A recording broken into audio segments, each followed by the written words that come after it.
คึมแห้งดีทุกคนโอ้แห้งคึมมาจันนักจะเต็มอยู่บนจักรแดงฝนนี่โอ้เมื่อวันที่ทุกคนเลยป้าทุกเขียวว่าทองผ้านะทั้งเขียวทั้งดำกับแม่นเนาะเห็ดคุ้มนัวอยู่แต่ละมือกับบ่ได้มือแห้งปานนี้นะคือมื้อนี้ขันโต๊กนี่คือสิจัดนักเติมเนาะหลังนี้เห็ดแล้วทุกคนนี่เครื่องใส่บ่ทันได้เอาสำนักในเมืองนี่เนาะนี่โอ้นี่ตัวบ่ใหญ่ไปเลยทุกคนปลาดุกหน่อยเนาะถือตัวน้อยก่อนได้ดีต่อไปเขาอาจจะได้ตัวใหญ่เนาะถือตัวใหญ่ก่อนอย่ามันชุดมันสวยอย่ามันอะไรตัวน้อยน้ำดังทุกคนนี่เอาถือว่าเต็มได้แข่งบ้านทุกคนโอ้ถือเรื่องนี้ทุกคนโอ้ตัวนี้คือสีใหญ่กว่าตัวนั้นเนาะฮะโอ้แนวนี้มันก็มั่นตัวนี่โอ้แดงมันอยู่ห้องจะถือจุบเนาะนี่โอ้นี่โอ้ขักแล้ววันนี้ทุกคนนี่โอ้ถือเรื่องนี้ทุกคนนี่โอ้นี่คือเบ็ดเฮาก็ใส่บ่ทันเบิดนะนี่ยังประมาณ6 หลังทุกคนนี่เนาะ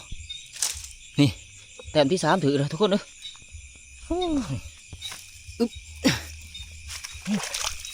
ตัวนี้ใหญ่ทุกคนโอ้โหแม่มันเนาะโอ้ยโคตรใหญ่เลยทุกคนพุ่งไข่เต็มท้องเลยกวมเดืองเนี่ยมวยเบาทุกคนนี่คือปลาลูกหน้าคล้องแทะด้วยนะทุกคนคือสิตัวใหญ่ทุกคนพุ่งปลาลูกใหญ่ทุกคนไงดูสีนะกับใส่นั่นเนาะตัวใหญ่สมควรถือว่าหลายเติมอยู่เนาะนี่โอ้นี่พอดี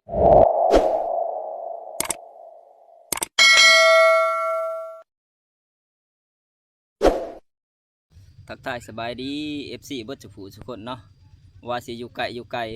ยู่ภายในหรือต่างประเทศก็ดีนะทุกคนยินดีต้อนรับทุกคนเข้าสู่2 ว่ากุ้งคนหากินคือเก่าทุกคนเลย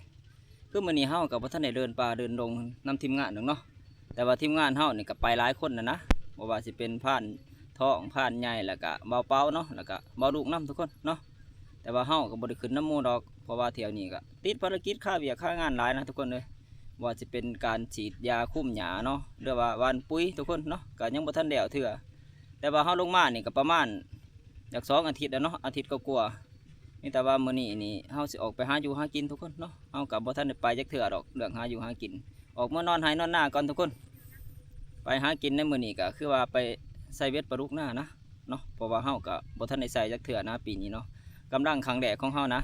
ที่เฮาสิไปลองใส่เบิ่งอยู่ห้องแถวหน้าเฮาเนี่ยเนาะแถวห้องแถวเมืองเฮาเนี่ยว่าแต่ละปีเฮาก็เคยใส่อยู่กะพอได้กินนะข่าวว่าฝนตกแห้งแล้วก็ปลามันขึ้นเนาะแต่ว่าเที่ยวนี้ฝนก็ตกอยู่แต่ว่าบ่ทันแห้งปานใดทุกคนเนาะตกแบบค่อยๆนะบางครั้งก็มีแต่แข้งเปียกแต่ว่าน้ำก็มีอยู่ดอกเนาะในเมืองหรือว่าในห้องเขาก็สิไปลองเบิ่งลองใส่เบิ่งครั้งแรกของปีหรือว่าครั้งแรกของฤดูกาลใช้เบ็ดปลาลูกหน้านะทุกคนเนาะของเขาจะออกไปนอนไห้นอนหน้าคือเก่าทุกคนเนาะสิใส่ชีวิตอยู่หน้าบดคืนจดแจ้งพุ่นแหละมื้อเช้าพุ่นแหละเขาจะสิได้กู้เบ็ดกู้ยังแล้วก็จะสิได้เข้ามาบ้านอีกทีหนึ่งเนาะอุปกรณ์เขาก็สิมีเบ็ดมียังเลยทุกคนเนาะก็สิมีเครื่องแต่งอยู่ขั้วกินนี่แหละเครื่องมันอยู่บนนอนเฮาเต็มเปะเนาะคือตอนนี้ก็ถือว่าจะค่ำนะทุกคนเนาะใกล้สิ6 โมงนะ5 โมงกว่าๆนะเพื่อเฮาได้ใส่บอกใส่เบ็ดเพื่อออกหอดเมื่อน่ะคือสิ6 โมงหรือ6 โมงกว่านี่ทุกคนคือสิค่ำสิมืดเพิ่นเนาะก็พอดีหอดยามใส่เบ็ดนะคือเฮาใส่แต่ละเทื่อก็ช่วง5 โมงนี่แหละแต่ว่าเที่ยวนี้เฮาก็ออกค่ำนิดนึงเนาะค่าเบี้ยค่างานในเฮือนเพื่อได้ออกกันนี่5 โมงกว่าเพื่อหอดหน้าคือว่า6 โมงทุ่ม 1เพื่อได้ใส่เบ็ดใส่คอเด้เพื่อได้ปั่นกินข้าวกินน้ำแดงทุกคนเลยเครื่องของที่เขาเสียออกมาหน้ากันนี่เด้นี่มีเบ็ดนี่ก็บ่ร้ายหรอกทุกคนเนาะ30 หลังนะคือว่าซ้ำนี่ก็สมควรนะเนาะใน30 หลังคันว่ามันมีปูมีปลาก็ใส่ก็สิพอได้กินอยู่ดอกแต่ส่วนใหญ่ก็สิมีปลาลูกแหละมันขึ้นมาเพื่อว่าออกแม่ไผลูกแหละน้ำไห้น้ำหน้าเนาะพอเขาเจ้าก็หาหลายคนอยู่ดอกเฮากับปีนี้บ่ทันได้หาก็บ่ค่อยมีเวลาทุกคนเลยก็สิมีค่าน้ำนะเฮาไปปลูกเนาะกับน้ำกินเฮาว่าอยู่น้ำเฮากับบ่ทันมีน้ำกินดอกเฮาบ่ทันได้อันน่ะตรงน้ำกินกับว่าแม่นทุกคนเลยเนาะโอ้นี่คือแถวนี้เขาเจ้าก็เดิมดำให้ดำหน้าน้ำลายนั่นนะเนาะชาวบ้านนี่แหละบ้านใกล้กันนี่ทุกคนเนาะแต่ว่าเฮาคือว่าเนี่ยดีนี่สารสิทธิ์เดืองดำเนาะมีตาบะวานเอาบอลงามบอลขี้ละไอ้นี่กับแม่แล้วก็มีบอลมีหญ้าบอลบ่มีหญ้าเนาะก็ธรรมดาของหน้าบ้านเฮาเนี่ยก็สิประมาณนั้นทุกคน นี่ก็เจ้าก็ยังโลกะอยู่โอ้บรรยากาศยามแดงพี่น้องนะเอามาฝาก FC วัดจุกดเนาะตอนบ่มีแสงแดดก็ว่าแม่นผู้ท้องผ้าก็เป็นครึ้มผ้าครึ้มฝนนะทุกคนเนาะเป็นคือฝนสิตกผู้เป็นงูนอยู่มื้อแน่นะมื้อแรงบางเถื่อฝนตกห่ำเฮาเนาะถ้าฝนตกนี่โอ้ใส่เบ็ดนี่ก็สิกินดีนะสำหรับปลาดุกเนาะหวานมักออกหากินแต่ว่าเหยื่อเฮานี่ก็จักสิมีหลายมีน้อยเนาะว่าฝนก็ยังตกใหม่นะเหยื่อก็คือว่าทุกคนมีแต่เหยื่อใส่เดือนเนาะที่เฮาสิไปใส่นะยามนี้หน้านี่ก็มีแต่ขี้กระเดือนนะแต่ว่าง่ายกันเนาะมันก็บ่ค่อยมีแนวอื่นดอกโอ้เห็นเขาดำให้ดำหน้าแล้วก็คือเห็นสภาพตัวเองนี่คือตะเมื่อยนะทุกคนเนาะคือปีกายนี่ก็จนบ่มีเวลาพักผ่อนนะก็คือว่ากับแม่นแล้วเฮาก็ถือว่าผู้ชายคนเดียวในครอบครัวก็ว่าแม่นทุกคนเรียกว่าเป็นหัวหน้าครอบครัวเนาะเวียกงานก็คือสิหลายอย่างหั่นแหละคือมื้อนี้ก็คือว่าเฮาก็จนบ่มีเวลาเดินป่านะทุกคนเนาะก็คิดฮอดทีมงานอยู่ทีมงานเฮาก็แต่ปกติเฮาก็ไปนํกันตลอดนะก็บ่ค่อยได้ขาดกันเนาะดักๆกับพันใหญ่กับครูฮู้ฮ้อนี่ก็ถือว่าร่วมงานกันคู่เที่ยวหรือว่าทุกครั้งนะทุกคนมีแต่ครั้งนี้เนาะคือว่าเฮาก็ค่าเบี้ยคือว่าบ่ได้ขึ้นนำหมู่เพิ่นมันปลาบ่ได้ทุกคนเอ้ยกัดปลาก็หญ้ามันสิท่วมเขาเบิดเนาะปุ๋ยก็ยังบ่ทันได้บานนะก็นั่งเดิมนี่เนาะคือฉีดยาคุมหญ้าเฮาก็ถือว่าแล้วได้ทุกคนเนาะก็นั่งได้เอาว่านนี่นะแต่ว่าปุ๋ยนี่ก็ใส่ไปน้ำละสอบครึ่งเนาะก็ยังบ่ทันแล้วทุกคนมื้ออื่นเฮาก็สิใส่อีกนะแล้วก็สิโจ้ไปก่อนเนาะก็บ่ได้ใส่เบิดหรอกสิใส่ครึ่งหนึงก่อนสำหรับปุ๋ยเนาะเพราะว่าเฮาฉีดยาคุมหญ้าตามหลังเฮาก็สิบ่ทันได้ผ่าใส่นะให้เขาอันพื้นโตก่อนเนาะเฮาจังสิได้ใส่ปุ๋ยอีกทีหนึ่งทุกคนขึ้นแห้งดีทุกคนโอ้แห้งขึ้นมาโอ้ใส่เบ็ดหมดแดงจังไดเด้ขบวนตกแห้งนี่จักสิได้ใส่จักบ่เนาะเอาไปเบิ่งน้ำกันทุกคนเด้มาเฮาสิได้ใส่บ่หมดแดงนี่เนาะหรือจังไดนี่ฝนปล่อยเลยทุกคนนี่กำลังลงมีดเนาะถือว่าแนวอยู่แนวกินเฮาก็บ่ค่อยมีทุกคนเลยเนาะเพราะว่าบางครั้งเฮาเดินป่าก็หันมานก็ได้ร้ายเนี่ยก็ได้มาบาดมาเฮือนมาสู่ครอบครัวกินกับว่าแม่นทุกคนเลยแนวกินเนาะแต่บางครั้งขันเอาไปประมาณก็คือว่ามาตัวเปล่านะบางครั้งก็บ่มีแนวอยู่แนวกินจำแจ้วคือว่าได้เนาะอยู่ป่าก็ดิมันจำเป็นนะเด้บางครั้งเฮาขึ้นไปเนี่ยฝนตกเฮาออกจากเถียงจากทับบ่ได้เฮาก็แทบบ่หากินนะทุกคนเพราะว่ายามนี้มันเป็นหนาฝนเนี่ยเนาะคือไปงอดก้อนนี่โอ้ฝนเด่นงานมาเฮานักนะก็บ่ค่อยได้คั่วทุกคนเลยขัวมือแรกก็ถือว่าประมาณเนาะขัวมือที่สองก็ถือว่าได้แดน2 ตัวก็พอได้กินแล้วขาไปว่าซั่นซะก็จนบ่ได้แนวอยู่แนวกินมาเฮือนมาบ้านเนาะก็เที่ยวนี้ก็คือว่าได้ป้าทีมงานเพิ่นไปใจอยากไปก็จะได้สักคือว่ามันขาเบียกนี้เบียกบ่ได้ทุกคนเลยเอาคนผู้เดียวเนาะแสดงรบหนารบดังนี่มันต้องถิ่มทางหนึ่งเอาทางหนึ่งนะทุกคนกันเฮาไปเที่ยวนี้ก็ถือว่าเนาะหญ้าก็ท่วมเขาปุ๋ยก็บ่ได้ใส่นี่สิบ่ได้กินข้าวแล้วทุกคนเลยขันเฮาปลาไปก็ดีเนาะเพราะว่าเฮาขันว่าสิไปซื้อไปยั้งเขานี่ก็บ่มีหรอกทุกคนเงินคำมันก็ยากเนาะสมัยคุมื้อนี่เพราะว่าเฮาก็บ่มีอาชีพเป็นหลักเป็นฐานนะว่าง่ายๆก็เป็นประชาชนคนธรรมดาคือกันนี่แหละกับชาวบ้านทั่วไปเนาะเป็นแต่ว่าเฮาก็อยากหาอาชีพเสริมทั้งนี้แหละทุกคนเลยจะได้ก็ฝาก FC บ่ทุกคนในเด้อเป็นกำลังแรงใจเฮาเนี่ยเนาะช่วยกดไลค์กดแชร์กดติดตามให้เฮาได้หลายในเด้อทุกคนเนาะเพื่อเขามีกำลังใจในการดำเนินการหรือว่าทำคลิปใหม่ๆต่อไปนะทุกคนเนาะตอนนี้เขาก็ถือว่าเป็นมือใหม่เนี่ยกับแม่นทุกคนเนาะบ่ท่านได้มีความสามารถหรือว่าความเชี่ยวชาญนะทางด้านนี้เนาะจังได้ก็ฝากคอมเมนต์ได้เนาะทุกคนคำตีคำชมเนาะเขาก็ได้อ่านทุกคอมเมนต์คือว่าเนี่ยบ่ว่าสิคลิปไลค์ก็แล้วแต่นะเขาก็พยายามปรับปรุงเนาะคอยเฮ็ดคอยเป็นคอยไปได้ทุกคนเฮ็ดจะได้ซะเนาะมันกับมือใหม่กับแม่นนะคอยสู้อดทนเบิ่งกันไปเด้อทุกคนเนาะเอากำหอดหน้าทุกคนเพื่อหอดพอดีคำมืดเนาะไปเบิ่งเครื่องปลูกของฟันทุกคนที่เขาเอามาปลูกไว้ในคลิปก่อนเนาะนี่โอ้ใหญ่เบ่นะทุกคนเลยนี่มักทั่วกันเดี๋ยวมาเกิดต้นก็ใหญ่แล้วเนาะเดี๋ยวปลูกไว้ในประมาณหาคืนนะทุกคน4-5หาคืนนะเนาะเดี๋ยวมาเกิดสมบูรณ์นะเดี๋ยวว่าเกิดเกือบทุกคุ้มเนาะหรือว่าทุกคุ้มกับอะไรนะทุกคนเลยนี่ทุกคุ้มด้วยนี่เรียกว่าใหญ่เลยนี่บางคุ้มกับ2 ต้นเนาะสมบูรณ์ขนาดนี้จำมันนี่บางคุ้มกับ3 ต้นนี่เกิดเบิด3 คู่ทุกคนนี่ คู่นี่ก็ถือว่าเกิดดีนะคู่ที่ว่ามีหญ้าเฮาทางแล้วก็ปลูกนี่เนาะนี่จิงไข่เฮาก็เอามาปลูกว่านมาซื้อนี่นี่ไก่สิติดทุกคนนี่ย่างตะขาเป็นเฮากำลังออกมานี่ก็ได้คุ้มเติมเนาะจิงไข่เฮาปลูกนี่ทั้งนี้เขาก็ลำหมดเลยนะหน้าแดนก็หน้าเฮาส่วน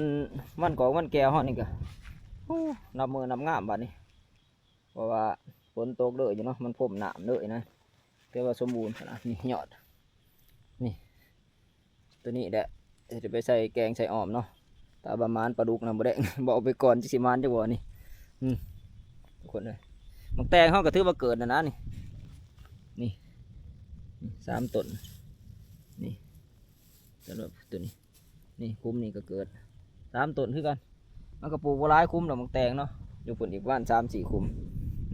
นี่แต่เฮาสิหาปลูกข่าก่อนแล้วก็สิไปหาเหยื่อทุกคนเปล่าใส่เวทน้ำมันคำแห้งนะมันแล้วจังสิหาปันกินข้าวกินน้ำจันนักจะเต็มอีกบ่จักบ่แรงผลนี่มืดวัตถิทุกคนเลยอ๋อทุเขียววัดทองผ้านะทั้งเขียวทั้งดำกับแม่นเนาะเห็ดคุ้มนัวอยู่แต่ละมือก็บ่ได้มืดแห้งปานนี้นะคือมื้อนี้ขันโต๊กนี่คือสิจัดนักเติมเนาะเพราะมื้อนี้ก็อากาศร้อนเอาขนาดนะคือเฮาอยู่หน้ากันเวทนี่โอ้ร้อนขนาดทุกคนเลยเนาะอ๋อทุบ่ฮู้ว่าทั้งผู้นี่สิตกอยู่บ่เนาะหรือว่าทีมงานเฮานี่มันตกนี่บ่ได้เทื่อเพิ่นก็จับกบจับเขียดก็เพิ่นสิมีแนวอยู่แนวกินอยู่กันว่าเพิ่นบ่ได้ออกไปหาหยังกันเนาะโอ้โหทั้งนั้นตกแล้วทุกคนเด้อทั้งเบื้องทางถนนเบื้องนั้นเนาะคือสิแห้งเติบอยู่มืดบ่ถิพุ่นเนาะฝนก็ฝนนะบาดนี้หมดยามหาอยู่หากินน่ะเด้สิได้แข่งฝนน่ะมื้อนี้กันตกกันเนาะนี่ข้าก็คือสิติดดีอยู่ดอกปลูกวันนี้เนาะเพราะว่าฝนตกน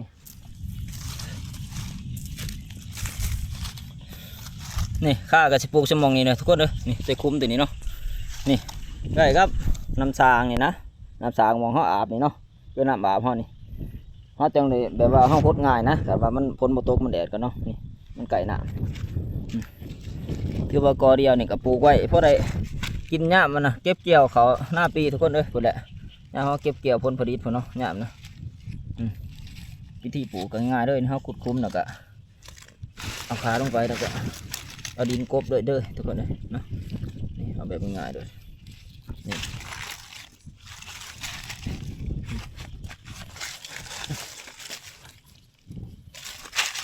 ปลูกก็ไม่ได้เลิกก็ได้หรอกเพราะขัดปลูกเลิกมันสิหนาฝนมันสิแดดมันเน่าเนาะแดดหนามันหมแล้วก็มันเน่าปลูกตื่นติดแล้วถ้ามันขึ้นโค่นเท่ากับจะเอาดินมากบอีกทีหนึ่งนะจำนี้ก็ถือว่าโอเคนะง่ายเลยนี่เรียบร้อยทุกคนเลยแบบนี้ปลูกคาแล้วทุกคนไปหาขี้กระเดือนเนาะเดี๋ยวมาใส่เดือนก่อนขี้กระเดือนก็เอาบกไก่ทุกคนเลยนี่หาเบิ่งแถวนี่เนาะมองที่ว่านี่ขี้เพื่องนี่นะขี้เพื่องเขาพ่นเขาหุบมาคณะเขาเนาะกันมันจะมีใส่เดือนเพราะมันเคยมีนะหาเบิ่งแถวนี่แหละเนาะมันจะบ่มีว่าพอได้ใส่เด็กหน่อยเนาะกับว่าคือว่าย่ามเขาดำหน้าแล้วหรือว่าเดือนเก่าเดือน10หันโอ้ตีว่าหลายคักนะทุกคนเลยเนาะหาในแถวนี้ก็ถือว่าซ้ำสิเอาขี้กระเดือนแต่ว่าใหม่ๆนั่นนี่เขาก็ย่านอาจบ่มีนะนี่เขาจะเอาตัวนี้ไปใส่น้ำทุกคนเลยนี่บ่งแกบเนาะไปลองเบิ่งนะกันปลามันสิกินเอาสิหาเบิ่งก่อนทุกคนเนาะตอนหาเนี่ยก็สิบริทายเบิ่งทุกคนเลยแต่ถามันมีก็สิทายให้เบิ่งอีกที่หนึ่งตอนเสียบเบ็ดหรือมาใส่เบ็ดเนาะแต่ถามันบ่มีเขาก็สิบริใส่คือบ้านนั้นทุกคนเนาะเฮ็ดจะได้ถ้าหาเหยื่อบ่ได้ก็แม่นว่าบ่ได้ใส่เนาะฝนก็มาแห้งนะทุกคนเลยเริ่มย่อยแห้งนะเหยื่อเขาก็ควรแล้วนะทุกคนเนาะหรือว่าใส่เดือนเขาได้มากแล้วทุกคนเลยนี่แต่ว่าเขาสิปั่นกินข้าวกินน้ำก่อนเนาะเพราะตอนนี้มันก็ค่ำแห้งแล้วนะนี่แต่ว่าเขาสิกินข้าวก่อนจังไปใส่บาทเดียวเนาะว่ามันจังบ่ลบไปลบมานะที่แรกเขาคิดว่าสิใส่แล้วก็มาปั่นกินข้าวจังพยายามเนาะวันนี้เขาเปลี่ยนใจเป็นว่ากินข้าวกินน้ำแล้วบดบาทเดียวทุกคนเลยจังไปใส่แบบว่าเขาใส่เวลายามแบบว่าจักเที่ยวหลายเที่ยวก็ได้เนาะเพราะว่าเขากับจิบริญญาในการแบบว่าลบไปลบมานะคือกินแล้วก็ไปใส่ทีเดียวเลยจบเลยทุกคนแบบนี้นี่เนี่ยเขากับเรียกว่าไหลบ่ร้ายบ่ได้ทุกคนเนาะส่วนร้ายมันก็สิเป็นแบบว่ามีแต่ตัวหน่อยเนาะกี่กระเดือนได้มาใส่เดือนนี่ก็เพราะว่ามันก็ยังใหม่อยู่เนาะ มันก็ดังเป็นใหม่นะนี่มันก็บ่ค่อยมีตัวใหญ่ซ้ำนี้ก็คือสิพ่ออยู่ดอกเบ็ด30หลังเฮาแต่ถ้าถันว่าบ่พ่อเฮาเอาซ้ำพ่อว่าเฮาใส่ก่อนก็ได้เนาะแล้วก็เฮาจะบ่ขวดพยายามใหม่อีกทีหนึ่งนะเพราะว่าเฮาก็บ่แน่ใจเนาะว่ามันมีปลาหลายหรือบ่เนาะตั้งเบื้องเฮาสิใส่อันนะคือเมืองเฮาแล้วก็ห้องเนาะอันปลามันขึ้นมันก็ได้แน่มันก็คือสิกินดีแน่ก็คือสิพอได้อยู่ทุกคนแต่ถามว่าปลามันบ่ได้หรือว่าปลามันบ่ทันได้ขึ้นเมืองหรือลงห้องปานใดนี่เฮาขวดขี้กระเดือนได้ซื่อๆก็สิเมื่อยซื่อทุกคนเนาะเอาซ้ำนี้ก่อนแล้วก็ลองใส่เบิ่งก่อนทุกคนนี่พื้นไผ่เฮาก็ล้างเรียบร้อยแล้วสิล้างจีมักพริกป่นเนาะนี่แหละเพราะว่าเฮาบ่ได้ถือพริกป่นมาแนวอยู่แนวกินเฮาก็สิป่นซีดนะทุกคนมื้อนี้เนาะซีดงัวนะป่าเราเอาใหายเนาะป่าคือเอื้อยเมียเจ้าของนี่แหละเพราะตัวเองก็บ่ได้ซื้อเราก็บ่มีเงินซื้อนี่ก็บ่ร้ายบ่น้อยทุกคนเนาะนี่พอดีป่นพอดียวนี่ถือว่าอิ่มนะนี่ซ้ำนี่ก็นี่เนาะประมาณ2ตอนนี้เนาะป่นมีเพียมันนำเนาะเจ็ดกินแซ่บๆกินอยู่เที่ยงให้เที่ยงหน้าเฮาเลยทุกคนเอ้ยนี่โอ้นอนหน้าพอดียวมื้อนี้เอ้าคือว่าครั้งแรกเนาะกับการมานอนที่ว่าคือตอนบ้านเฮาก็นอนอยู่นะแต่ว่าเฮาก็บ่ค่อยนอนปานใดนี่ก็ถือว่าครั้งแรกของเฮาที่ว่ามานอนหากินหาอยู่หากินหรือว่าใส่เวทใส่คอเลยทุกคนคือแต่ละปีเฮาก็นอนเที่ยงนอนห่างนี่ประจำนะคือตะกี้เฮาก็บ่ทันเฮ็ดช่องคือว่าเนาะเฮาก็ไปหากินอยู่น้ำทีมงานแต่ว่าส่วนหนึ่งเฮาก็ออกมานอนหน้านี่หาใส่เบ็ดปลาเบ็ดกบทุกคนนี่ตามตรงไห้ตรงหน้าเฮานี่เนาะนี่แต่ว่าแต่ละปีมันก็สิต่างนี่นะเพราะว่าเฮาก็เฮ็ดหน้าลำเนาะตะกี้เนาะนี่คือยามนี้ก็บ่ทันมีเขามีหยังหรอกทุกคนเอ้ยเนาะก็สิมีตะกะนะก็ทราบว่าคือเฮาลำหน้าแต่ละปีแต่ว่าปีนี้ก็คือว่าเนาะเฮาวาดเอานี่นี่เอาภาพบรรยากาศยามค่ำๆนี่หัวค่ำมาให้ FC แล้วว่าพี่น้องทุกคนเบิ่งเนาะนี่ฝนก็คือว่านะกำลังหยุดตกนะบางหันทุกคนเนาะมันก็ไปปล่อยน้อยหนึ่งนะบางส่วนครับไปหาเหยื่อเนาะนี่ผ้าก็ยังห่องยังเหลือยังเป็นแสงอันนะแสงตะเวนโลกเนาะเบื้องนะแต่ว่าอีกฝั่งหนึ่งนี่มันขึ้นนะทุกคนเนาะมันเป็นขึ้นผ้าขึ้นฝนนี่เอาแหละกินข้าวกินน้ำเดี๋ยวจังบ้ากันทุกคนเนาะจังไปใส่เบ็ดอีกที่หนึ่งเนาะเพื่อว่าก็คอยเป็นคอยไปทุกคนเนาะคอยใส่ไปนะเบ็ดเพราะว่าเฮาใส่เวลานี่เบิดขึ้นอยู่เด้เนาะกับการอยู่ไฮอยู่หน้าเฮานี่ใส่ไปน้ำยามไปน้ำถามมันถือเฮาก็สิยามไปเรื่อยๆเนาะถามมันบ่ค่อยถือกะใส่ยามเบิ่งดำเถื่อดำได้ก็เศร้านะทุกคนเนาะเฮาก็สิมานอนพักผ่อนเพราะว่ามื้ออื่นนี่เฮาก็ยังมีเวียกสำคัญอีกนะเพราะว่าเฮาสิบ้านพุ้ยน้ำบื้นนี่เนาะคือเฮาหลังจากใส่เบ็ดใส่กะหรือว่ากู้เบ็ดมาเฮาก็สิได้แบบว่าบ้านพุ้ยนะมื้อเช้าเนาะก็สิได้เข้าเมื่อบ้านกินข้าวเช้าอยู่บ้านอีกทีนึงนะทุกคนเนาะคือเฮาบ่ได้กินข้าวเช้าอยู่หน้าอยู่แล้วเนาะเพราะว่าข้าวเฮาก็ถือมาติ๊บเดียวเฉพาะกินยามแรกนี่คือได้เอาไปทุกคนเลยไปเฮ็ดกินเฮ็ดอยู่เฮ็ดกินก่อนทุกคนวันนี้เสียบพริกก่อนทุกคนเลยนี่เอาไปใส่บ่ได้ดอกพริกเนาะใส่ประมาณบ่เกิน5หมากนะนี่คือสำนี่ก็เหลือเพื่อแล้วเนาะ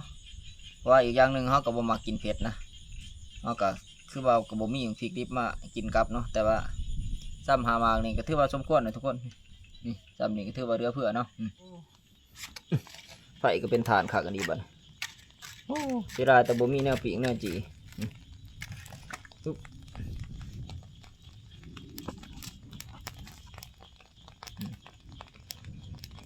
โอ้โอ้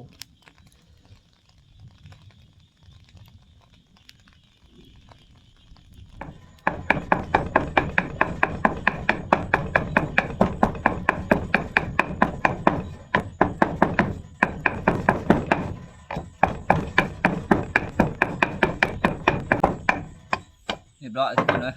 นี่ถือว่าหลายสมควรนะนี่กันนี่เอาไปซอยสิทุกคนวันนี้หิวเขาหิวน้ำนะนี่เพียเขากับขวเลยทุกคนเลยแต่กับบัตรในซุปลงเนาะนี่เดี๋ยวบาขวแล้วเขาสิไปมานะคือเขามาเพียนี่คือแบบว่ามาดิบนะทุกคนเนาะแต่ว่าเพียเขาขวคือว่ามันซุกละเขากับชีร่วนเพียเอาน้ำทุกคนเดี๋ยวว่าเอาน้ำเพียอ่อนหอนเขาไปร่วนใส่สีเนาะให้มันหวานๆหน่อยหนึ่งนะเฉพาะเขากับเขาหมักสายจุอยู่เดี๋ยวเนาะเดี๋ยวว่าหมักมาเพียนะทุกคนเขากับสิบได้เห็ดดาบซุกนะทุกคนเนาะนี่สีเนาะโอ้ถือว่าหลายเติมนะทุกคนเนาะสำหรับเขากินผู้เดียวนี่เต็มตองนะสำนีก็ถือว่าเต็มอิ่มเนาะก็คือบานมันมีสำนีก็ถือว่าสำนีก็ถือว่าสมควรนะทุกคนเนาะสีใหม่ๆนะทุกคนเนาะเขาขางัวบึงแดงนี่เนาะนี่ ปะเฮาซื้อเอานั่นเขาเจ้าพูด500,000นะกับบ่ร้ายปานใดหรอกเนาะเพิ่นก็แบ่งให้กินแล้วก็เฮาก็แบ่งไว้ให้แม่บ้านเฮากินน้ำอยู่บ้านหน่อยหนึงเนาะเฮาก็แบ่งเอามากินอีกมีเอ็น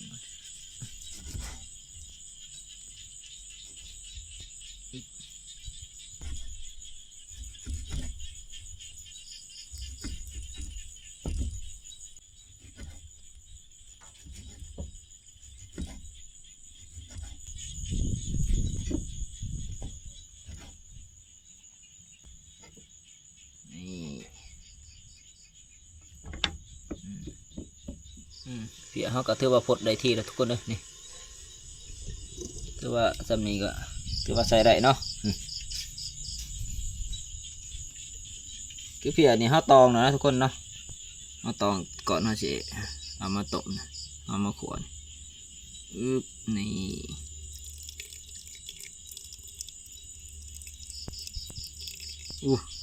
สำนีก็พอแห้งทุกคนเลยนี่เต็มถั่วเด้อเนาะ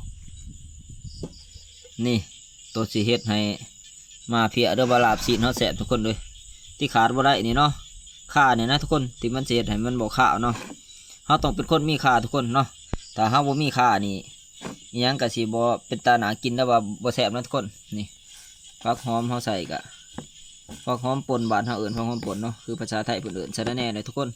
กะสิมี2อย่างนี่เนาะฟักหอมในอื่นเขาก็บ่ค่อยมีนะเขาก็บ่หามานี่เฉพาะเครื่องปรุงเขาก็ครบสุดทุกคนเลยนี่น้ำปลาข้าวคั่วเกลือเป็นงัวปลาแดกทุกคนนี่พริกเขาก็ตำแดงหันเนาะ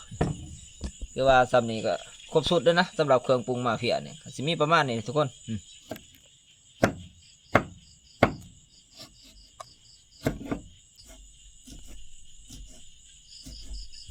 ข่าเขาก็ใส่บร้ายเนี่ยทุกคนเลยคือว่าซ้ำนี้ก็เลือเพื่อเนาะเพราะว่าสีเขาก็คือว่าเนี่ยมันก็บุคคลได้เป็นไง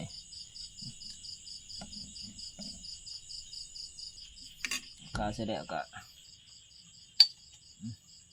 ตามด้วยพริกป่นนะเป็ดบุจักข้าวคั่วลงไป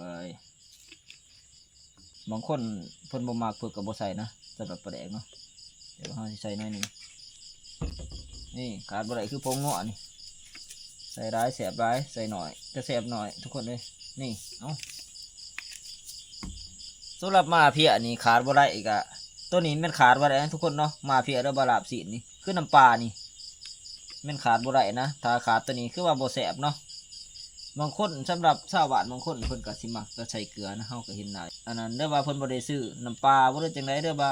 เพิ่นบ่มักใส่บ่เนาะนี่แต่เฮานี่คือขาดบ่ได้นะสำหรับน้ำปลานี่อ๋อ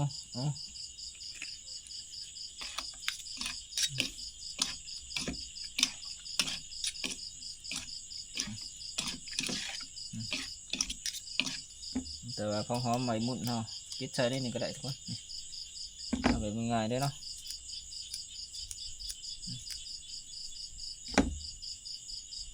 ใส่ร้ายกับหอมร้ายทุกคนเลยแต่ว่าใส่ร้ายเกินไปนี่ก็คิ้วนะกลิ่นมันแห้งเนาะจะมีกระทืบว่าเรือเพื่ออะไร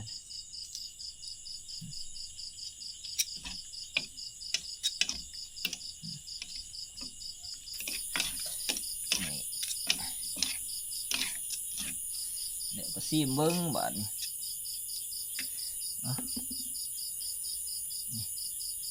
ซีมก่อนทุกคน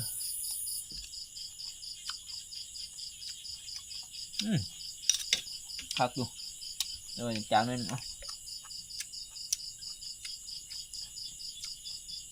เพราะว่าห้ามบริใส่เกลือดิกับน้ำปลากับปลาแดก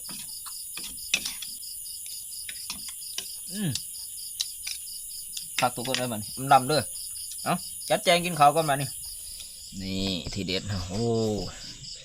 เรียบร้อยนี่ผักกระโตกกระตังกับบ่มีนะทุกคนเลยเอาเข้ามาหวานเบิ้ลเนาะพอเขากับบุคอยเดี๋ยวออกมาเป็นบางครั้งปูกระสอบนี่แหละนี่ข้าวเหนียวห่อนๆเนาะบาดนี้คำใหญ่ๆเลยทุกคนนะ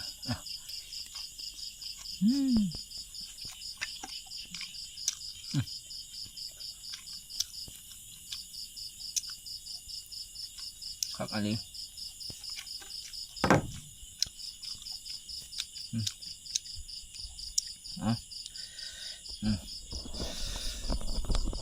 มาเต็มคำเลยทุกคน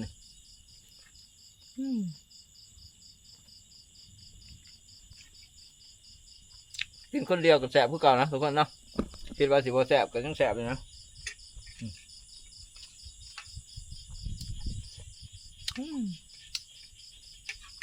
ก็ว่าพี่ชดนี่ก็ได้เรื่องทุกคนนะ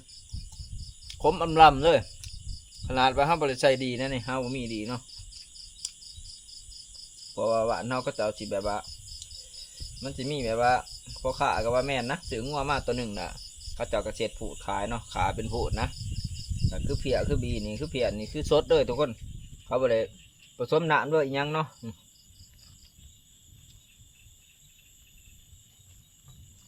แต่บ่ไรก็ไรบ่ไรหรอกเพียแต่แบบมันเป็นเพียสดเนาะเราใส่หน่อยนี่ก็คือว่าสมควรหอม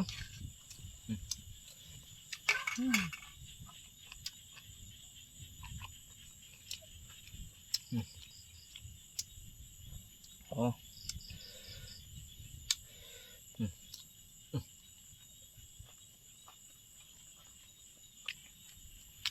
แต่ละปีกะ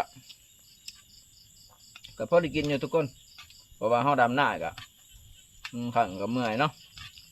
เขากะย่ำตัวลงตลาดคือบ้านเขามันมีตลาดบ้านอาทิตย์นะทุกคนก็พอได้ซื้อมาให้กินเนาะกับบูรวงเวลาเราซื้อมาทีหนึ่งกับประมาณเครื่องโลทุกคนเห็ดเบียกเมื่อยกะกินประเภทพวกเนื้อพวกย่างนี่กินอิ่มได้กะมันเป็นขี้ข้านเห็ดเบียกนะทุกคนเนาะเพราะว่า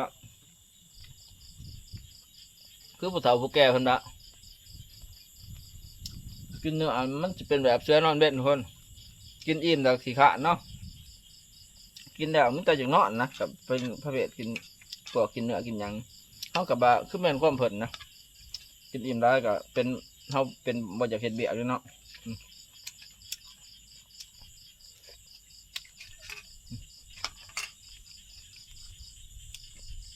โอ้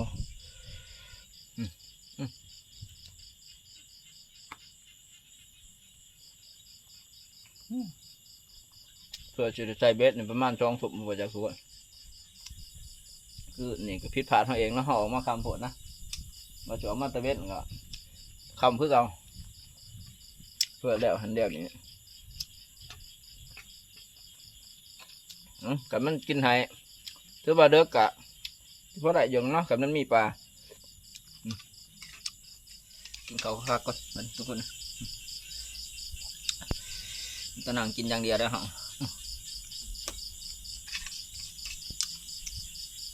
เพราะว่ากันว่าอยู่ป่าอยู่ลมก็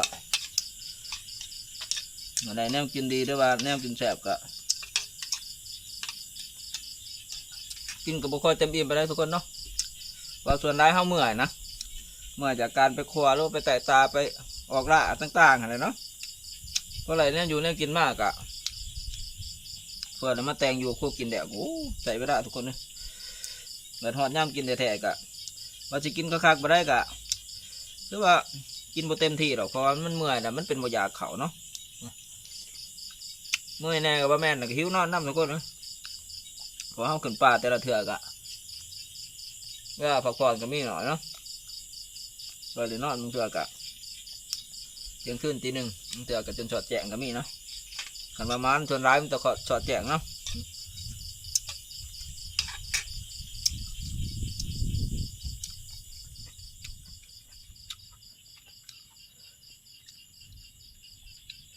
แต่ว่าทีมงานเขาสิมานอยู่บริเดียดอกนี่เนาะไปก็อยากให้มานเนี่ยเนาะก็ไปมานจะดีนะดีใจน้ำก็ไหลแนวอยู่แนวกินเนาะส่วนห้ามไปก็ส่วนได้ก็ถือประมาณอยู่ปาดกระดามเถื่อ2 เถื่อ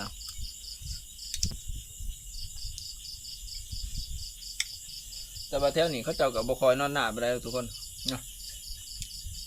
ส่วนร้ายเขาเห็นหน้าหวานบ้างแข่งเขาก็เดี๋ยวนอนไปนะเขาเห็นหน้าหยอดหน้าหวานเนาะที่หน้าไก่เห่านี่เขาจะเห็นหน้าดำก็จริงอยู่แต่ว่า คนบ้านอื่นนะมาเช้าเนาะคือบ้านน้องดาวเนาะบ้านไกลกันนี่แหละเขาเจ้าก็บ่ค่อยได้นอนหน้าดอกเขากับบ้านนอนบ้านบ่อเนาะเพราะว่าเขาก็อยากเวียกครอบครัวเขาแหละเตือเขาก็นอนเตือก็บ่ได้นอนเขาก็ถือว่าก็นั่งมานอนครั้งแรกนะมาหาอยู่หากินเนาะสำหรับแบบว่าเฮาบ้านเขาแดวนี่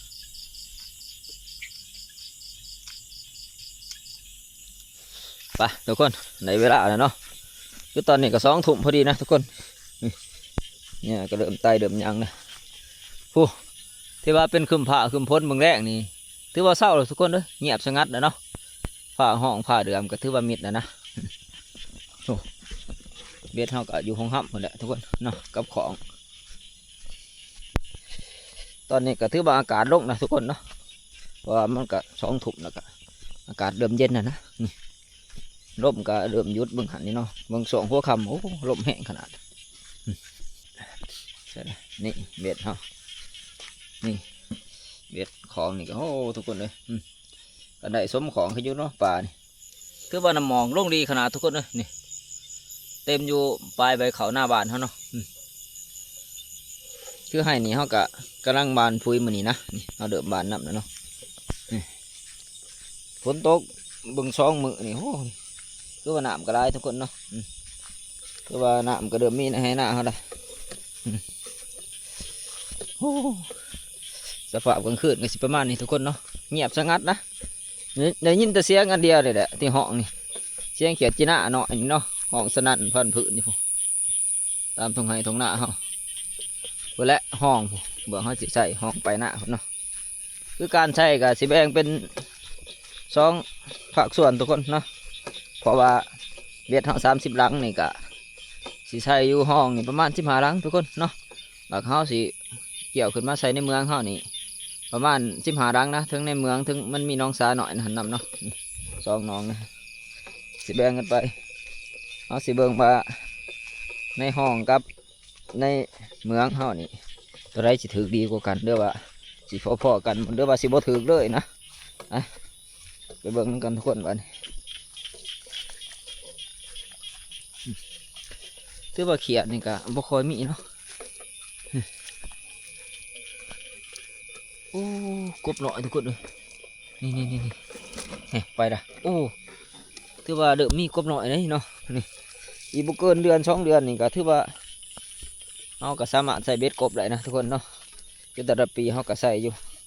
แต่ว่าปีนี้ก็ใส่ก็อาจจะบ่ค่อยมีปานใดบ่จังเนาะเพราะว่าเขาเห็ดหน้าหวานหน้าหยอดนี่กบมันบ่ค่อยอยู่นะทุกคนเนาะจังมันเป็นจังไดนะเพราะว่าคือปีกายนี่เขาบ่ได้เห็ดหน้าหวานหรือหน้าหยอดแต่ว่าเขาไปใส่เบ็ดแถวหน้าเขาจะแบบว่าเข้าหวานเขาหยอดเอาคือแบบบ่ค่อยมีกบอยู่ทุกคนเนาะก็บ่ค่อยถือนะมันบ่ถือคือเขาใส่แบบว่าแถวหน้าหลงหน้าดำไปฉันเนาะมันอาจจะเป็นพอว่าป่าเขามันทีหรือต้นเขามันทีมันเบียดกันบ่กบมันมี2 บางในการอยู่เนาะมันจังบ่อยู่หรือว่าด้วยเหตุผลใดเขาก็บ่แน่ใจแล้วก็บ่ฮู้นะ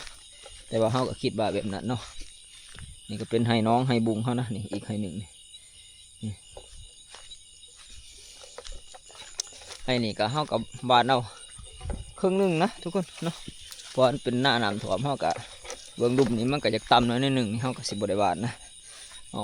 บานแต่เบื้องเถิกเนาะมันจะลองใส่เวทลองใส่เบื้องอยู่นี่เถื่อว่าปลาดุกมันขึ้นมาเนาะนี่เขาก็มาไก่หอดห้องเลยแหละนี่ไปหน้าห้องนี่ไปหน้ากับมีตะกอไผ่นะแถวนี้ก็ทุกคนเนาะมันเป็นแบบว่ากอไผ่ในลำห้องเดี่ยมห้องตอนใช้นี่ก็สิบได้ค่อยถ่ายให้เบิ่งไปได้นะทุกคนเนาะเพราะว่าเฮากะ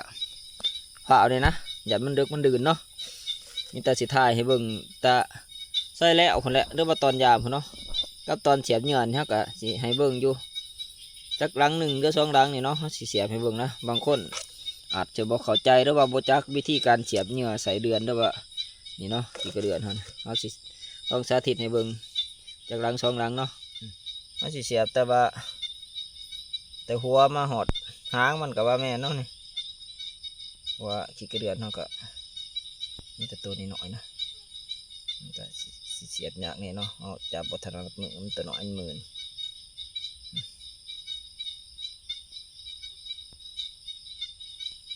เหมือนยางมันทุกคนนะปลาดุกนี่คือว่าบดใจเลยเนี่ยมากขนาดเนาะสำหรับแบบว่าเขาใส่เบ็ดปลาดุกมันก็สิกินตะขี้ก็เดือนนี่แหละส่วนได้กันนี่ประมาณนี้ทุกคนนี่สีซ้ำนี่แล้วเนาะเสียบแบบนี้เอาสิปลาให้หางมันย้อนน้อยหนึ่งนะนี่แต่ว่ามันตัวใหญ่แน่เนี่ยเขากับสิเด็ดเป็นแบบว่า2 ตอนหรือว่า2 สิทธิ์เนาะอาจจะสิสามารถเสียบได้2 ดังนะประมาณฉันนี่ประมาณนี้นี่คือตัวนี้กันประมาณนี้ว่าตัวนี้มันเป็นแบบ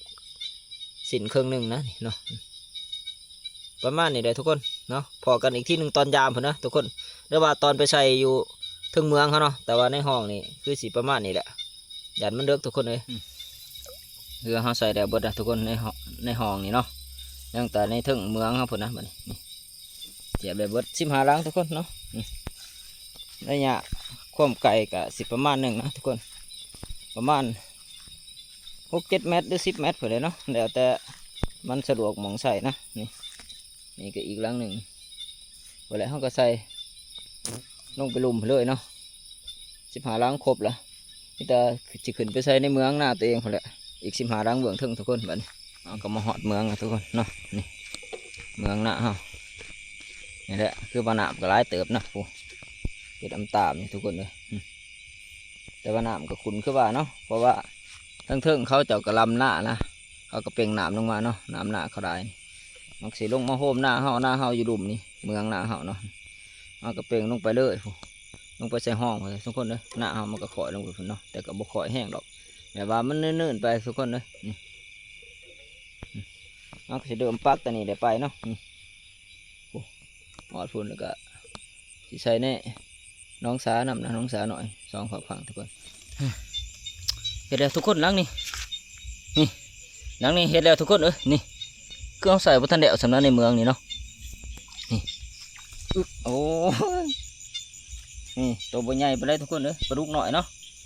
นี่ถือว่าสำนีเก็บแต้มไปนำทุกคนเนาะถือตัวน้อยก่อนเนี่ยได้ดีต่อไปเขาอาจจะได้ตัวใหญ่เนาะถือตัวใหญ่ก่อนอย่ามันชุดมันสวยอย่ามันไหลตัวน้อยน้ำดังทุกคนนี่ถือว่าแต้มได้แข่งมันทุกคนหน่อยก็ถือว่าสำนีก็สมควรเนาะเพราะว่าปลาหวานเฮากับสิบใหญ่ไปได้ทุกคนเลยแต่สิใหญ่กว่านี้ประมาณน้อยหนึ่งเนาะแต้มได้แข่งมันทุกคนบัดนี้ใส่เบ็ดว่าทันแล้วสำทุกคนเลย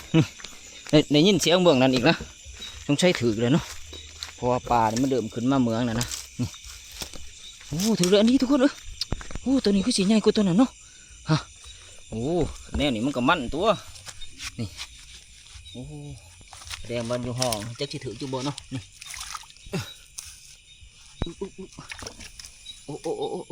นี่ขักแล้ววันนี้ทุกคนเลยนี่ตัวนี้ถือว่าใหญ่กว่าตัวนั้นนะ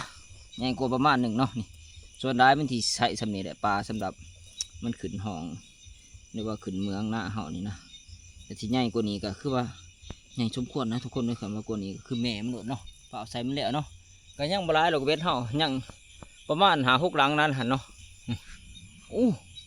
สงสัยกินอีกแล้วปุ๊ทั้งนั้นน้ำเพื่อนนุ่มๆอยู่ทุกคนเลยนี่เอาสิเผาปดเอาตัวนี้ก่อนเผาพยายามตัวเถิงนะกะใส่มันแดดมันเบิดเนาะนี่ปดตัวนั้นแดดทุกคนเลยไปเบิ่งหลังเถิงๆเนาะก็จังแนมไปเห็นน้ำเพื่อนนุ่มๆอยู่นะโมเน่มันอาจจะถืออีกเนาะ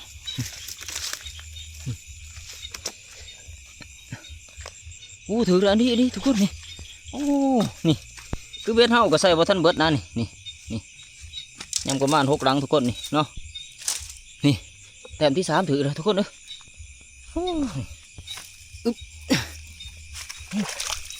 ตัวนี้ใหญ่ทุกคนเลยตัวแม่มันเนาะโคตรใหญ่เลยทุกคนพุ่งไข่เต็มท้องเลยกวมเดืองเนี่ยบ่อยบอกทุกคนนี่คือปลาลูกหน้าคล้องแทะด้วยนะทุกคนเลยคือกะว่ามันขึ้นจากห้องหรือว่าหัวใหญ่เนาะนี่มันก็สิขึ้นมาห้องหน่อยหรือว่ามาเมืองมายังมาหน้านี่แหละมาว่างไข่เผื่อนี่ออกแม่เพรุกับว่าแม่ทุกคนแต้มที่3นี่ถือว่าเป็นบ่อคือเฮาบ่าเนาะนี่แต้มทบิดน้อยๆนะทุกคนเลยแต้มที่2ก็สิใหญ่ประมาณ1แต่ว่าแต้มที่3นี่เป้าใหญ่คักเนาะมันนี่มันแต้มที่3นี่ นี่แต้มที่สามฮึกกูหมูนเอ้าเบ็ดเฮาก็ถือว่าใส่ได้เบิดนะทุกคนนี่ตัวนี้เป็นรังสุดท้ายเนาะเอากระสียามลงไปลุ่มพอแล้วทุกคนเอ้ยให้มันสุดเมืองนี่เนาะแล้วก็สิลงไปยามพอแล้วทั้งเบื้องห้องนี่แต่บ่ฮู้ว่าอยู่ห้องสิถึงหรือบ่เนาะแต่มันบ่ถึงในแม่นป่านี่คือมันขึ้นมาถึงเบิดนะซุ่มที่มันขึ้นมานี่เนาะคือมันขึ้นมาเมืองมาหน้าเบิดแต่ว่าถ้าถือก็สิยังเหลือส่วนหน่อยนะตัวที่มันอยู่ห้องเนาะเพราะว่าปลาส่วนใหญ่ครับว่าตามลักษณะของมันคือปลาลูกมันขึ้นมาออกลูกว่างไข่กะคือมันขึ้นมาตามห้องมันจะขึ้นมาสุดเลยนะทุกคนเลยขึ้นมาใส่เมืองแล้วก็ผู้ขึ้นมาใส่ไหหน้าเนาะนี่กระจายเบิดทั่วบริเวณให้หนองไหหน้าด้วยว่าเทิงสุดผู้ใดเท่าที่มันสิไปไรเนาะผู้ถึงหน้าเขาเบิ่งเทิงผู้มันสิไปทั่วด้วยนะแล้วก็ฮอดย่ำเดือน11ผู้ใดทุกคนเลยย่ำผู้ใดย่ำปลาลงตอนกับปลาแม่นเนาะมันก็จะสีหันลงมาขึ้นนะเดี๋ยวว่าอวยลงกลับมาแล้วก็สิลงไปสู่หวยสู่ห้องขึ้นทุกคนเพราะว่าย่ำนั่นหนามันก็สิเบิดได้เนาะคือย่ำมันอวยกลับแหละว่าง่ายว่าคือย่ำปลาลงตอนคือย่ำปลาลงหวยลงห้องทุกคนเฉพาะปลาหวานห่อกะมันสิบุคอยร้ายหรอกทุกคนมีอีกพอได้อยู่ได้กินอยู่แต่มันก็บ่ร้ายเนาะมันบุคือปลาเขตอื่นนะที่พยายามกลับมานี่ก็มิดเนาะดังไรก็คือสิบ่มีตัวกิน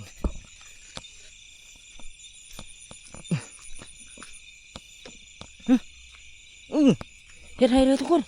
โอ้แต้มที่4เลยตัวนี้นี่หางเบิ้งคือสิบ่ใหญ่ปานใดเนาะว่าเห็นหัวอยู่บางหันโอ้นี่เอาหน่อยบ่ใหญ่ก็ถือว่าเก็บแต้มทุกคนเลยนี่ถือว่าเป็นแต้มที่4ของเขานะส่วนร้ายก็สิซ้ำนี่ปลาที่มันขึ้นมาเนาะเพื่อหอดยามมันลงตอนด้วยว่าเดือนเก่าเดือน10นี่มันก็สิใหญ่เต็มที่นะทุกคนเลยเนื้อยามนั้นเขาก็ยามที่เขาใส่หม้องเนาะรักปลามันลงนะกูแหละเดือนเก่าเดือน10นี่ใหญ่เต็มที่นะทุกคนเลยซ้ำนี่กันเนาะนี่ล้างที่มันถือแต้มที่4บางหันเขาเสียแบบแล้วทุกคนเลยไปพยายามล้างต่อไปอีกนะโอ้ถือใครอีกแล้วทุกคนโอ้แต้มที่หะนี่คือล้างทำอิฐของเมืองเขานะนี่ที่เขามาใส่เนาะนี่โอ้ยเดี๋ยวถือประตูไปใหญ่ไปได้ทุกคนเลยนี่ถือว่าเก็บแต้มไปเรื่อยๆเนาะนี่ปลาลูกหน้าเขากับส่วนร้ายกับมิตรซ้ำนี่เลยทุกคนนี่โอ้ถือประมาณเติมนะทุกคนนี่เบสเขา15 ลังเนาะนี่เขายามมานี่ตอนใส่วัฒนเดะก็ถือ3ยามมาอีกถือ2เนาะเป็น5 แต้มนะเอ้าโอ้โหว่าอยู่ห้องสิถือปานนี้ดูบ่เนาะอ่ะปิดตัวนี้แล้วกับพอแล้วทุกคนเลยจะต้องไปยามห้องผมเนาะเพราะว่าตัวนี้ก็เป็นตัวหลังสุดท้ายกับบะแม่นเนาะกับการเขาใส่อยู่เมืองเขานี่เขาก็มาหอดบริเวณห้องทุกคนเนาะมาดูเบิ้งว่าในห้องจะถืออยู่บ่นั่งนะคือสีหลอนทุกคนเงียบคักเนาะมาฝ่าเขาไปเสียบดอกไปเลาะยามเบื้องถึงกันเงียบคักทุกคนเนาะบ่มีป่าบ่มันกินได้จังไงหลอนหลอนนี่สงสัยอยากเป็นอีกุ้งหรือว่าปลาหน่อยกินนะลังนั่งอย่างเงี้ยคือสิหลอนเนาะไปเบิ่งลังทั้งหน้าเอาสิไล่เสียบบัดเดียวด้วยนะว่ามันบ่ถือปลาแล้วก็บ่เข้าไปก็ได้โอ้สงสัยมาใส่เสียเมื่อยสื่อเลยในห้องเป็นบ่คือละแล้วอะไรก็เงียบคักกันดิ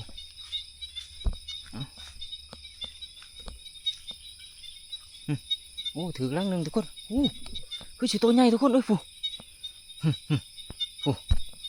เดี๋ยวลงไปเอาลังนี่เงียบเนาะนี่ลังนี่ถือหายอันนี้เพราะว่าน้ำนี่มันก็บ่คอยเดือดนะปลามันเข้ามานี่นะ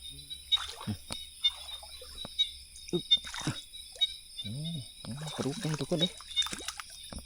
นี่ดูสีนะกับใส่นั่นเนาะเจอตัวใหญ่สมควรนี่แต้มที่6ของเราทุกคนถือว่าใหญ่สมควรเนาะดูว่าปลาย่ามนี่มันกับโบหยาบนะเนื้อว่ามันโบเป็นปลาเนื้อแข็งทุกคนเนาะคือย่ามแดงช่วงเดือน3 เดือน4เนาะกินกับโบแซ่บทุกคนเนาะย่ามนั้นมันสิอยู่หัวมันนี่อยู่ในหรือพีนมันสิเป็นปลาหัวโปโตริเนาะโตมันสิน้อยไปแปรนะแต่หัวมันสิโปย่ามนั้นนะแต่ว่าย่ามนี่ถือว่ามันสมบูรณ์เลยเพราะว่ามันหนามใหม่แต่ก็มันได้หากินเหงื่ออะไรเนาะคือว่าอ้วนพี่กดเลยนี่ เอาตัวนี้เป็นแต้มที่6แล้วก็เป็นแต้มทำอิฐของอยู่ห้องนะเนาะว่าอยู่เมืองเขาก็จัดไปหาแต้มรังนี่ก็เงียบครับทุกคนเลยเนาะคือว่าใส่อยู่ห้องนี่ก็เห็นถือตัวเดียวนะรังใดก็ถือว่าเงียบเนาะเอาจักสิได้จัก2 ตัวจะบ่เนาะอยู่ห้องแต่ส่วนร้ายก็หลอนนะแต่บ่ฮู้ว่าปลาหน่อยหรือว่าอีกุ้งกินเนาะเบ็ดเท่ากับไก่สิเบิดอะทุกคนเลยก็เอายามมาแต่เบื้องดุ่มพุ่นเนาะเหลือประมาณ2-3 ลังหนึ่งนะก็ในห้องนี่คือแต่ว่าบ่ค่อยถือทุกคนร้ายตลอดเนาะถือตัวเดียวนะแต่ว่าก็ยังดีว่าตัวใหญ่ทุกคนบ่ถือทุกคนเลยลังนี่ก็คือเก่าสงสัยปลามันดีดขึ้นเนาะเหยื่อขางอยู่ถึงลังชุดถ่ายตัวนึงคือสิบ่ถือทุกคนเนาะคือสิเบิดซ้ำนี่เลยในห้องนี่คือสิถือแต่ตัวเดียวเนี่ยเลยเนาะไปขึ้นไปยามพุ่นแหละในเมืองเขาคือเก่าพุ่นถือมันถือเพิ่มอยู่เนาะนี่ก็ถือว่าเขาไหล6 ตัวเลยทุกคนเนาะตอนนี้เขาก็มาเที่ยงนะทุกคนคือมึงหันแบตกล่องเขามันไก่สิเบิดเนาะเอาเรือแบะมาสากแบตนะก็ประมาณครึ่งชั่วโมงพุ่นเนาะเขามาสากก็ถือว่าได้หลายสมควรนะนี่แต่ว่าเขาสิพยายามเบ็ดอีกนะพยายามรอบ2ก็ว่าแมนทุกคนเนาะแต่ว่ารอบนี้จักสิถือจักบ่นะเพราะว่าเขาก็บริยามนี่ล้นเติบไปเนาะยานมันถือกับมันดูดนะเขาสิยามแต่เมืองเขาเนี่ยแหละลงไปใส่ห้องด้วยเนาะคือเที่ยวเดียวมันมาพักผ่อนทุกคนเพราะว่าตอนนี้มันก็เลิกแล้วทุกคนเลยนี่10 โมงแล้วทุกคนเนาะ10 โมงกว่าๆนะเดี๋ยวว่า4 ทุ่มนี่13 นาทีไปทุกคนไปเบิ่งน้ำกันอีกเนาะว่าสำหรับรอบ2นี่เขาสิได้อีกว่าเดี๋ยวว่ามันสิถืออยู่วะเนาะแต่ว่าก็คือสิถืออยู่หรอกคิดว่าเพราะว่าสำหรับในเมืองนี่คือสิถืออยู่หรอกเนาะแต่ว่าในห้องนี่เขาบ่แน่ใจนะเพราะว่าเขายามเที่ยวแดกในห้องนี่คือได้ตัวเดียวทุกคนเนาะมันบ่ค่อยถือนะปลามันก็เริ่มขึ้นมาถึงคือว่านี่เนาะขึ้นมาไปแหละให้เนาะเด้อว่าแถวน้องอยู่ตรงไหนตรงหน้าสิเนาะในห้องก็สิบ่ค่อยมีหรอกทุกคนเราก็มาฮอดเมืองเลยทุกคนเนาะแต่ว่าเบ็ดเขาอยู่ฝั่งนั้นนะอยู่ฝั่งนั้นเนาะคือเขาอยู่อีกฝั่งหนึ่งเขาอยู่ฝั่งหน้าแต่ว่าสิข้ามไปฝั่งนั้นพอได้ยามตะเทิงลงมาดุมคือว่าเลยทุกคนเลยแต่ก็นี่เงียบคักนะแถวถึงนี่เนาะคือมิดอยู่รังใดกันปลามันบ่ขึ้นมาเพราะว่าทางนี้มันเป็นห้องหน่อยนะ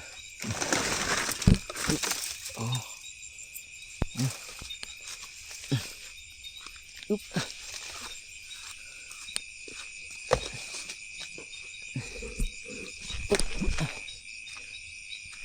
รังใดก็มิดทุกคนแถมยัง2 ดังเบื้องถึง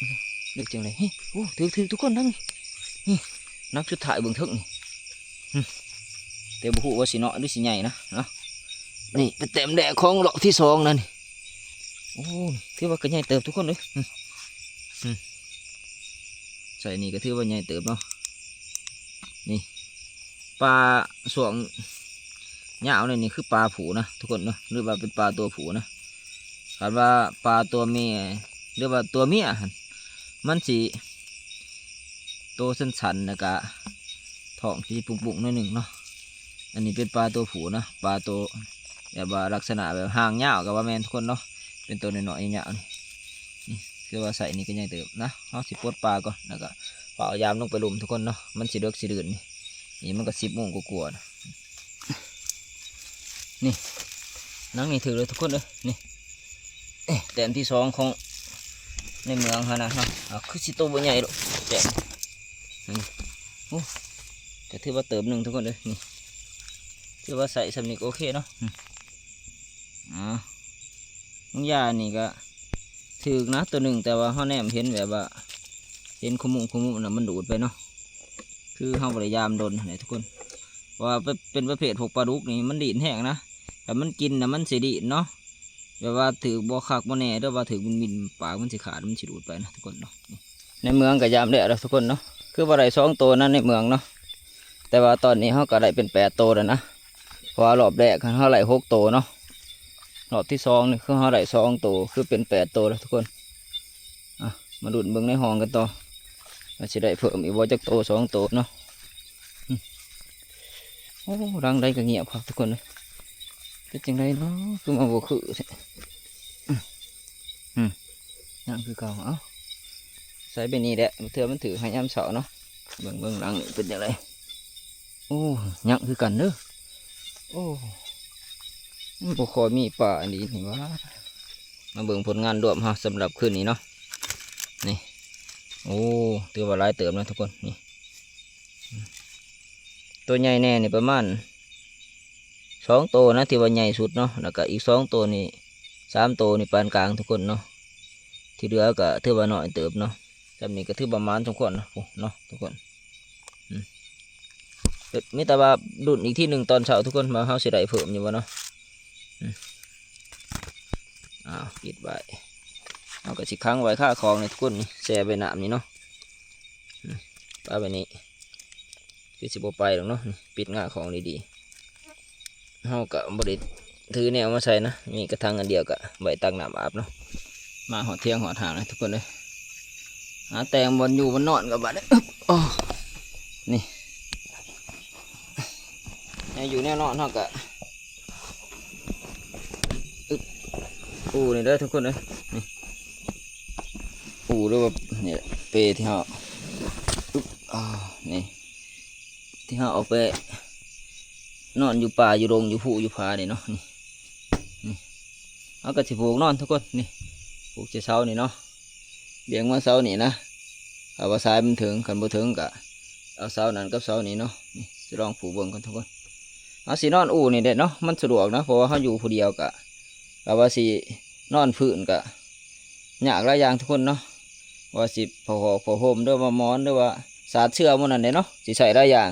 แต่ถามว่าเขานอนนี่ตัวเดียวนี่คือจบด้วยนอนนี่เนาะผูกเปนอนนี่มันสะดวกทุกคนนี่เพราะว่าเขาอยู่ผู้เดียวมันกะหมดหลายคนมันกะบ่ยากนะสำหรับการอยู่กันนอนเนาะนอนในอะไรก็ได้ทุกคนเนาะคือว่าได้อยู่ผู้เดียว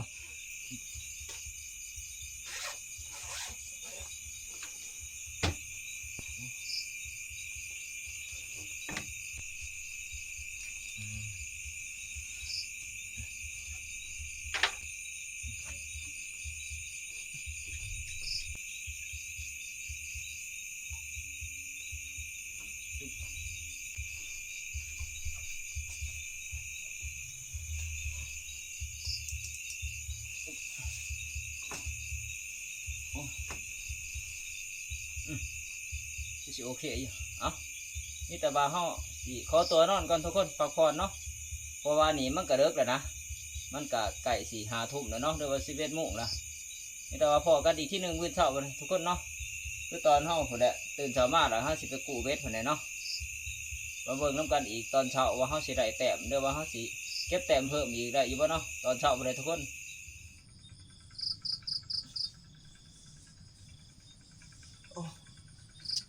เจ๋ง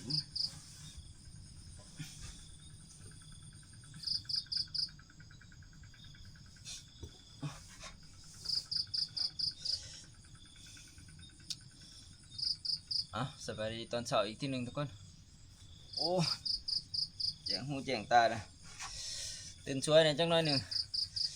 นอนเดึกเนาะคืนนี้เพื่อเป็นการเสียเวลาพยายามเบ็ดหรือว่าไปกู้เบ็ดกันเลยเนาะทุกคน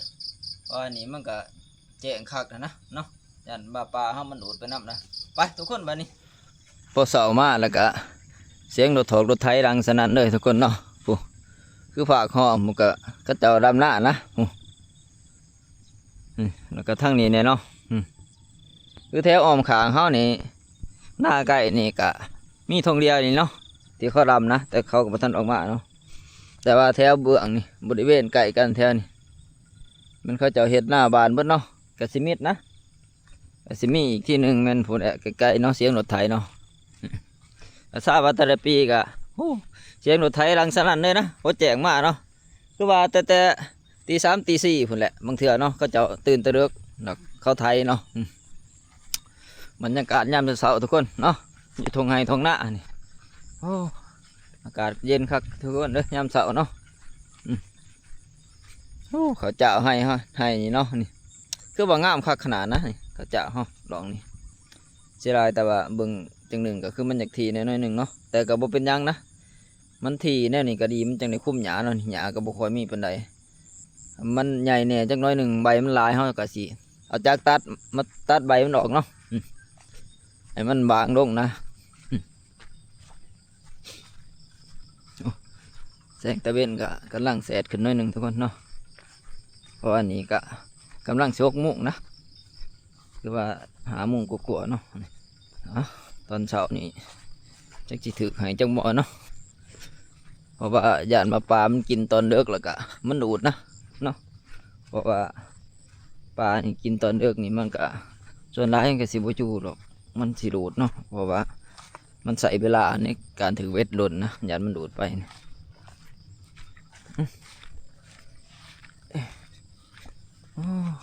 ของกระเปียกเลยบ้านี้เลี้ยงเสกบางปลาก่อนยังครบอยู่บ่โอ้ยังครบบดปลา2 4 6 8ตัวตอนเช้านี่เงียบคักทุกคนเลยคือสิบ่คอยถือถึงเนาะมีสีส้ม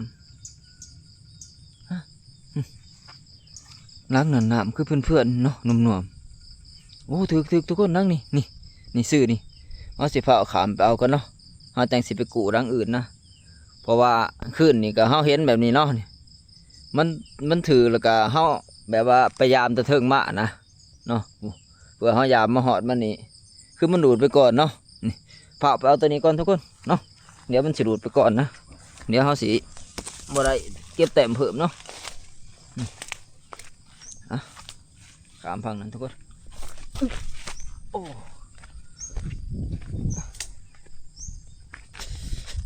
ไปพาไปเอาปลาตัวนะเบิ่งช่องคือสีใหญ่เติบอยู่หรอกเนาะเพราะว่าคือหนามมันเพื่อนแห้งนะโอ้มันมาของกันไหมทุกคนของก็กี่หึกโอ้เบ็ดก็ถอดเนี่ยโอ้ถือว่าใหญ่เติบอยู่เนาะนี่โอ้แต้มแดงแห้งมันทุกคนเลยตอนเช้าเนาะนี่นี่ก็คือเป็นแต้มที่เก่าของเขานะเนาะเพราะว่าเขาได้8 ตัวแล้วนี่ถืออีกแล้วทุกคนนี่คือแต้มที่10ของเขานะเนาะหรือว่าแต้มที่2ของตอนเช้าฮะนี่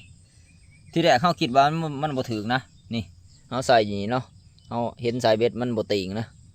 เขาก็เลยบริทายเบิ่งทุกคนเพราะว่าเขาถอดเบ็ดขึ้นมาโอ้มันก็ดีเนาะมันถือแล้วมันนิ่งนะทุกคนเนาะโอ้เขากูมาทุกคนกำลังกูมาได้2 รังทุกคนนี่2 รังเนาะตัวนี้เป็นรังที่3พอดีถือพอดีนะแต่เขาย่างขึ้นมาแท่นั้นก็มิดอยู่นะคือสิบคอยถือเนาะนี่สำนีก็ถือประมาณนะทุกคนเนาะนี่คือปลาตัวนี้ก็เป็นปลาตัวผู้คือว่าทุกคนเลยนี่ยามเสาร์นี่เนาะเพราะว่ามันจะเป็นปลาสวงยาวนะนี่ตัวนี้หน่อยยาวๆนี่ลักษณะของมันเนาะนี่ร่างนี้ก็คือสิบถือเนาะแล้วเขาสียางเอาเครื่องไว้ทั้งหนาเขาจังสีลบมาถอนเอาเวทอีกทีหนึ่งเนาะโอ้ร่างนี้ถือทุกคนเลยนี่บางคลองก่อนโอ้คือรังชุดถ่ายนี่ก็บ่ถือเนาะนี่มันนี่แหละมันเหลือ2 รังชุดถ่ายนี่โอ้ใครแต่ว่ารังนี่ถือไห้นะนี่มาเบิ่งน้ำกันทุกคนเลยมาสีน้อยหรือสีใหญ่เนาะนี่แต้มที่3ของในเมืองเขานะเนาะเนื่องจากของต้นเสาเขามือนี่โอ้ก็ใหญ่เติบทุกคนเนาะตำนี้ก็ถือว่าโอเคนะปลาลูกใหม่นี่มันจังบ่หยาบทุกคนเลยเนาะนี่เอาสิปลดปลาก่อนบัดนี้ทุกคนแล้วก็และสิลงไปยามเบื้องดุมขึ้นในห้องคุณเนาะขึ้นในห้องนี่เขาญาติมาบ่ถือหรอกเนาะคือขึ้นนี่ก็มันผูกกันแหละได้ตัวเดียวเนาะเพราะปลามันกับบ่คอยมีนะมันขึ้นมาแล้วเนาะมีมันก็สิอยู่ห่างกันเนาะเพราะห้องมันยาวไปเลยนะเขากับบ่มีโอกาสแบบว่าได้ใส่ไปแบบได้หลายกวางๆยาวเนาะมันก็อาจสิถึงแน่อยู่หรอกเนาะไปทุกคนขึ้นเทิงขึ้นเตียงคนเนาะเขาก็สิพาไปบ้านผู้นี่นะนี่เบ็ดกับกูแดดเวิร์ดทุกคนเลยนี่หรือว่าบ่ถือพ่อโตเนาะสำหรับในห้องนะเนาะก็ยังโชคดีว่าเฮาได้ในเมืองเฮาหัน3 โตนะตอนเช้าเนาะก็พอได้ตื่มกันไปรวมๆแล้วนี่ประมาณ11 โตพอนะทุกคนเนาะสำหรับการที่เฮาใส่เบ็ดขึ้นนี่แล้วกับตอนเช้าเนาะโอ้นี่ทุกคนเลยนี่เขาหน้าบ้านเฮาหญ้าบ่มีนะให้นี่เนาะแต่เฮาก็บ่ได้คุ้มหญ้าตรงนี้ก็งามอยู่นะเบื้องนั้นพุ่นเนาะเพราะว่ามันเป็นให้น้องนะมันเป็นหน้าให้น้องให้แบบว่าน้ำท่วมนะขันพ้นแห้งเนาะ แต่นี้ยังมีน้ำนะคือหญ้าบ่มีดอกเนาะนี่มีแต่เขาแต่เฮากับบ่ทันได้ใส่ปุ๋ยนะนี่ขัดฝนบ่ทันตกง่ายอีกมื้อ2 มื้อเฮาจังสิเอาปุ๋ยมาใส่เนาะนี่คือว่าสมบูรณ์เติมให้นี่แต่เสียดายเฮาเฮ็ดบ่เบิดนะเพราะว่าเบื้องนั้นมันจะโด่งน้ำแห้งเนาะเพราะว่าเฮาเพื่อมาเฮ็ดนี่มันกระดาน้ำนะทุกคนเลยฝนมันตก2-3 เทื่อนะเนาะยันว่าฝนมาแห้งนี่ก็มันท่วมเขาเฮาเนาะเฮาก็เลยปาเบื้องดุมนะเฮ็ดเอาแต่ครึ่งหนึงเบื้องเทิงนี่ก็ถือว่าส่ำนี้ก็โอเคอยู่เนาะนี่ซุ่มนี่ก็เฮาก็ฉีดยาคุมหญ้าได้เบิดได้เบื้องนี่เนาะแต่เขาก็บ่ทันใหญ่ปานใดดอก